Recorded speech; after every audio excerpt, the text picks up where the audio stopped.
I'm Neil Maycock, and I'm going to take you through what we're doing here at NAB. To start with, though, we're going to hand you over to Tim Thorsteinson, who's going to take you through a quick company update. Great. Thank you, Neil. Introduce a few people I have with me here today.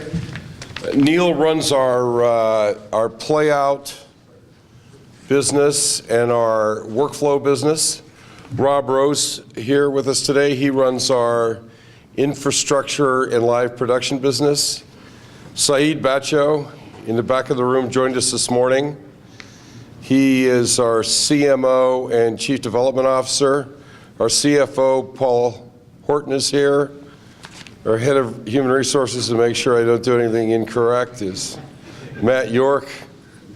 And Simon Gadd, our Head of Operations, is here. So any of them can also speak for the company, not just me, if you have any questions. I've been with Sam for a little over a year now. As you may recall, it used to be Snell and Quantel, and I was brought in to really combine the businesses and leverage the technology across the portfolio. And I think one thing you'll see on the show floor this year is a lot of crossover from the old Snell business to the old Quantel business, rather, in product solutions and technology we have.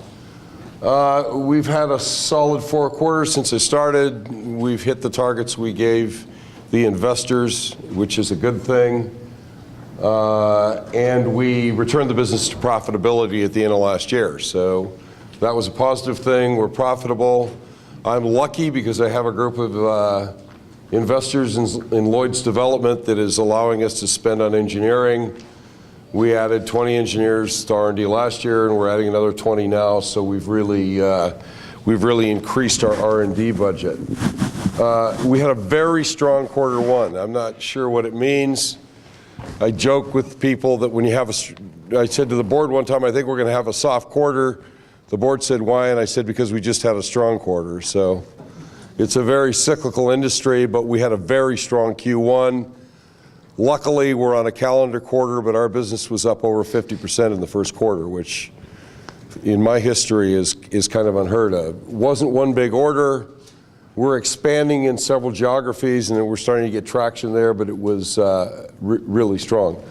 Neil will go through, but we have more new technology at the show this year than either of the individual companies had probably in the last 10. A challenge has been training the sales force on all the new technology. Our playout business that Neil runs had a record year last year. We're the largest playout business in the industry. We have 4 or 5 major customers and are getting more all the time. And you'll see some of our technology with some of our partners here this year. What else?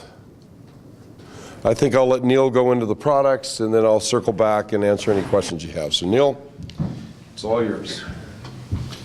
Thanks, Tim. So, yeah, my job now is to run through what we're doing here at the show. So I will start with what we traditionally do at these press conferences and take you through the new product introductions. So brace yourselves. Here we go.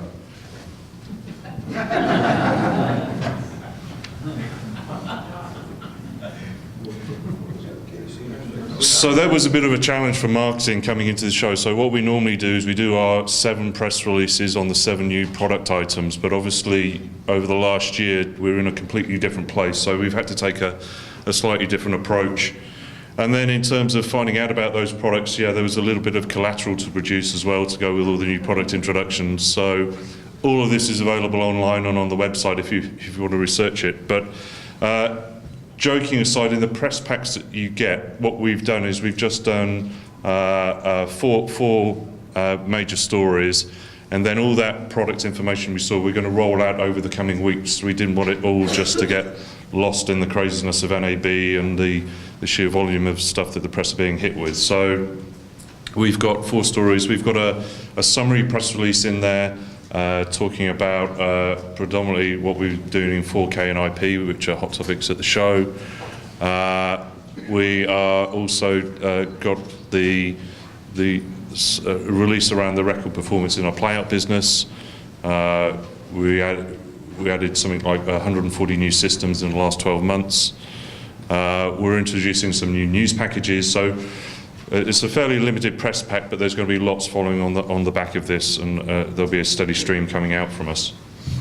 So focusing at what we're doing at the show next, we created a new identity at IBC last year, and the booth we have here at NAB is a development of that, substantially larger. And around the booth we have a series of presentations. These are just some sample screen grabs from them. So around the sort of circular area of the booth we have solution-based presentations covering all the different technologies and products in our range. And then we have some point product presentations for some of the hardware-based systems around the booth. So what I'll do is just quickly now go through a few slides to bring out some of the product highlights from the booth that was in that list that flew past very quickly.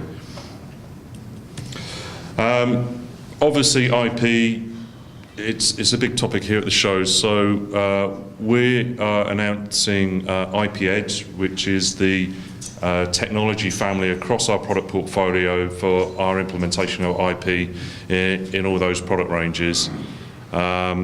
We're also talking a lot about being a founding member of the AIMS initiative, which is really about getting real-world interoperability with the standards that are starting to emerge in the IP space.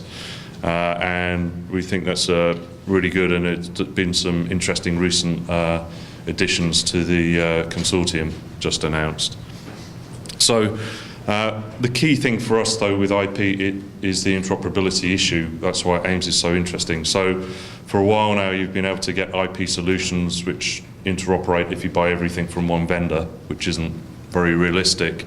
So we're really sort of pleased with the way the market's starting to develop, and we're seeing some sensible real-world implementations actually starting to happen. Next thing is we've got an awful lot of activity in the monitoring space.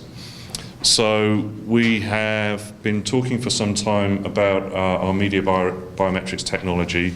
We have a suite of products being launched at the show around media biometrics doing real-world implementations, and the presentation where this all comes together into a good coherent story is we're demonstrating monitoring by exceptions, and that the picture there is from our new 4K multi-viewer built into our Series 800 router, and that's actually a stitch of the 3 4K screens showing an integrated monitoring solution that will be shown on the booth, and we can take you through in some detail why what we're doing is different. So the two things I'd highlight is that the media biometrics gives awareness of what the media is, not just the technical quality of the pictures and the audio, which is very unique. The interesting thing about the multi-viewer is it's actually a control and monitoring desktop. It's not just a wall of pictures. So what you actually see there is live interactive display elements that are being driven from the control and monitoring data directly onto the multi-viewer. It's not coming from a PC. The multi-viewer displays it directly, which is quite unique as well. As I mentioned earlier, we're introducing news packages. So we've had a strong portfolio of editing solutions for news and sports. They've tended to be quite bespoke and high-end, so what we've done with these turnkey packages is really make the technology available to a much broader market.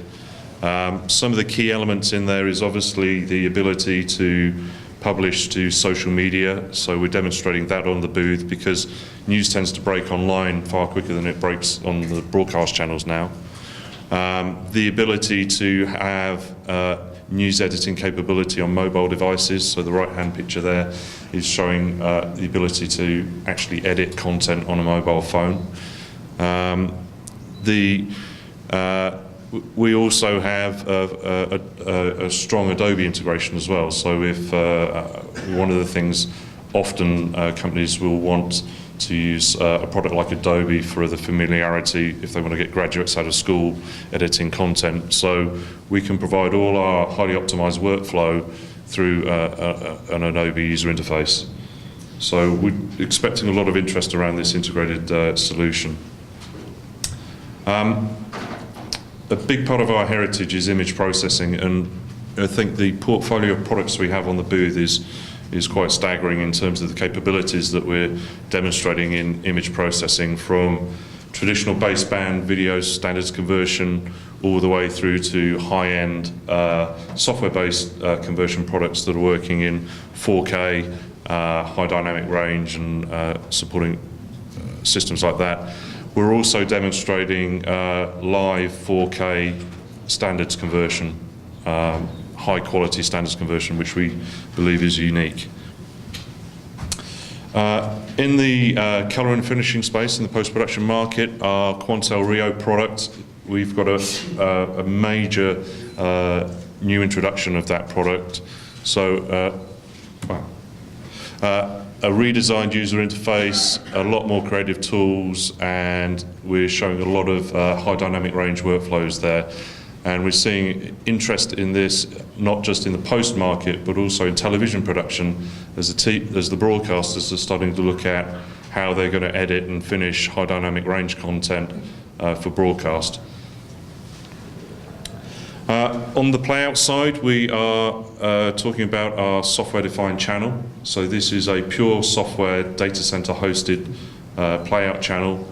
Other people have been talking about this, but their definition of a channel tends to be video with a logo on it.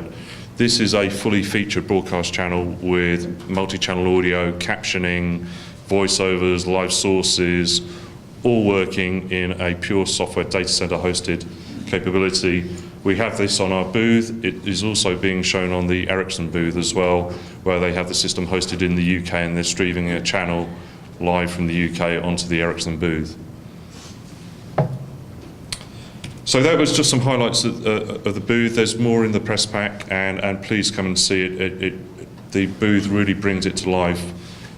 I meant to calculate how many square feet of video displays we've got on the booth, but we've got 12 84-inch monitors at the core of the presentations, and then a whole load of other stuff. So there's literally acres of video display to bring all this to life, which frankly a PowerPoint wouldn't do justice.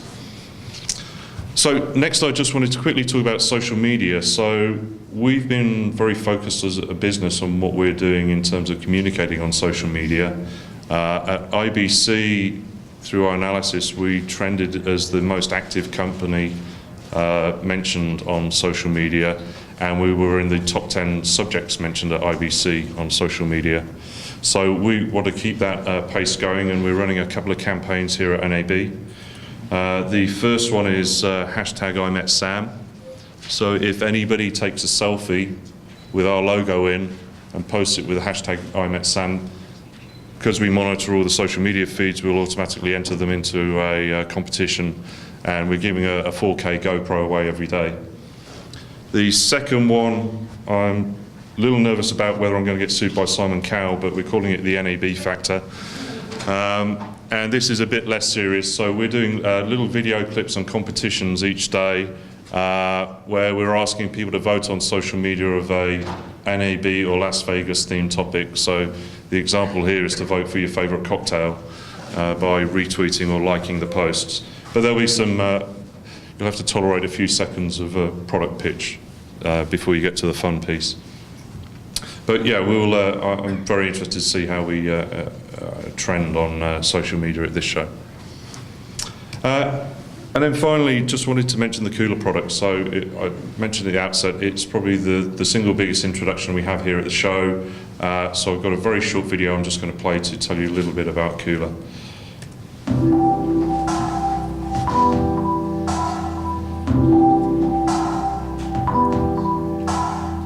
Is the new production switcher range from SAM, complementing the world-leading Kahuna switcher family. Kula draws upon the rich heritage of Kahuna, bringing more power, more flexibility, and even greater reliability to a new class of compact switchers. So let's hear about some of that heritage from Kahuna customers around the world. The Kahuna from Sam was way above anything else that we looked at. Every wish that I have, I can realize very quickly and very easy with the Kahuna and the Maverick together. It's like the fingers in our hands. Through that last 10 years, all our Kahunas never made a problem when we had a production. It's intelligent. And I have effects coming in on the fly, and I wouldn't could have done it with the old ones. But with this one, it was like magic, what I say. They don't need to think of what goes wrong, because nothing goes wrong. It was, I think, strategically the most important decision we made that we got right. It is ideal for a broad range of applications, including regional news and magazine programming, outside broadcast, flyaway productions, house of worship, presentations and events, corporate and educational. Kula, the most powerful production switcher in its class. So, main reason for showing you that is for the next slide, which is to invite you to the Kula party, which is on Monday at 6 p.m. So it's just over in the Renaissance. So if you'd like to come and join us for a drink before you have to head out for your evening meal, it's going to be, we've invited all members of the press, and then there'll be a lot of customers there as well to have a drink and celebrate Kula. So with that, that's the end of our short press conference, unless you have any questions for myself or Tim or other members of the management team.